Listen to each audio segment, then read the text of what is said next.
I'm tryna jet out the country for just a little bit. Don't care for my kind, not a little bit. Records feel like assignments, cause he getting rich. At least the family fine, at least the family fine.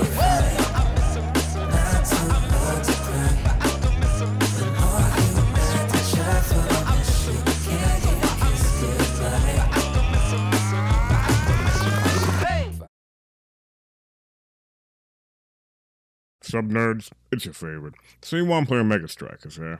Well, you might want to know what you're getting into first.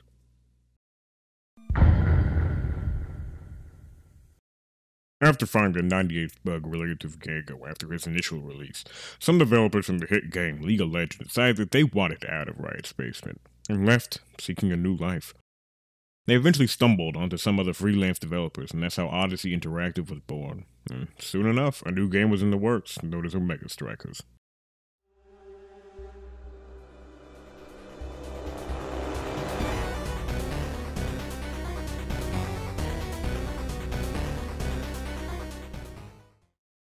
Omega Strikers is a fast-paced carbon copy ripoff of Minecraft Ducker games, featuring, at the time of writing this, 17 characters.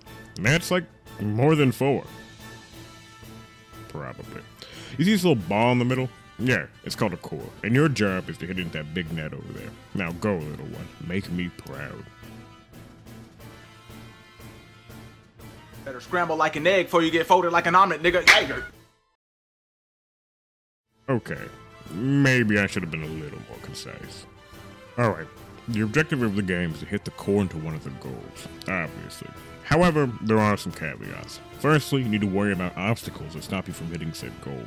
Depending on the map, you have to hit various obstacles a certain amount of time to open up the actual goal. Every map also comes with a certain hazard or feature, whether that be a wall in the middle of the map, a few extra orbs, or straight up a black hole. Just a black hole. In the middle of the map.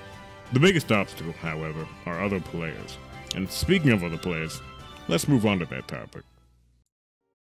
In Sigma Strikers, there are 3 players on each team. 2 people on offense, which is called the forward in this game, and 1 on defense, which is called the goalie. There are also strikers, which function as playable characters. Each striker has 5 abilities, those being strike, primary, secondary, special, and energy. Everything the striker has can hit the core, and every ability except the strike can hit players. However, not every ability functions the same. Some knock back, some pull, some keep things in place, and some can even deploy creations. And now that we're done talking about that, let's move on to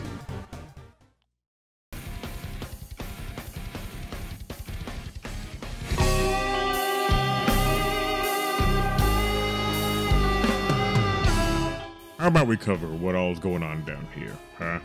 Well, firstly, these are your abilities, and these are your emotes. They're fairly self-explanatory, and next you have your stagger, your energy, and your level.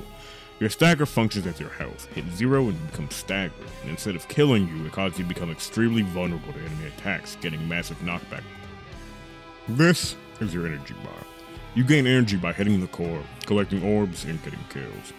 You will notice that there are 4 increments. Those each have a purpose.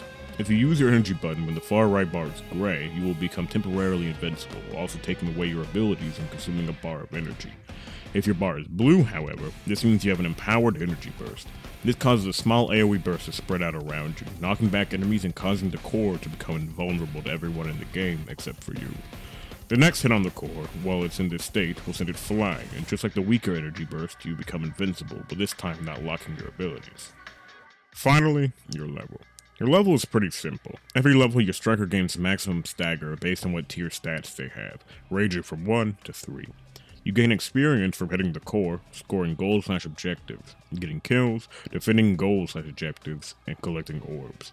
Levels truly aren't that useful and are more indicative of how well you have been performing, as well as deciding what your picking order for awakenings are after each set. And wait, speaking of awakenings, what exactly are they? Awakenings are items that can be acquired through each match. They all have some benefit, ranging from more damage, to more healing, to more speed, so on and so forth.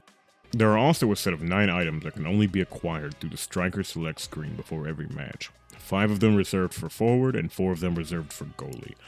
There is also a set rotation of items. That way every item that's in rotation can be seen every match. And, well, now that we know what awakenings are, how do we get them?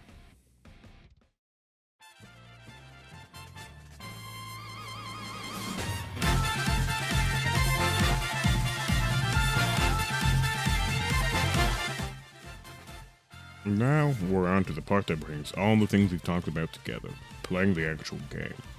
There are 5 game modes, those being quick play, competitive, normal, co-op versus AI, and custom lobbies. Quick play consists of a faster paced experience, where every player receives 3 to 4 of the same awakenings, the awakenings being chosen at random at the start of the match. The goal is to win 5 rounds before your opponent does, and the only difference between it and co-op versus AI is that there are no opposing humans on the enemy team. Even if sometimes it feels like the AI is on their own team. Next, we have normal and competitive. Normal consists of a set-based system, instead of the generic 5-round system where you saw in quick play. The goal is to win 3 sets, each one requiring 3 round victories to take. The first team to win 3 rounds earns a set, which then brings them into a selection system that lets them pick their own awakenings. The difference in this game mode versus quick play is how you acquire the awakenings. At the start of normal and competitive matches, you will have 2 extra awakenings to choose from at the start of the game that is not correlated to the generic starting items. These are completely random and may not benefit your character nearly as well as the enemies. The next way you gain items is through finishing a set. At the end of every set, there is a first come first serve overlay that lets people pick the awakenings they want, with one of the options always being infinite and allowing everyone to pick it. The way the game dictates who picks first is based on how much experience you gained in that set. So if you got to level 4 in the first set and your teammate got to level 2, you would go before them, since you earned more in that set. But if the next set both of you got up to level 6, then they received more experience, and then they would go first. The rounds will keep going until the first team to win 3 sets. The only difference between competitive and normal is an elo system, which just makes insecure people feel better about having a big number next to their name in a video game online. Don't be like that guy. Alright, losers. That's all she wrote. See ya.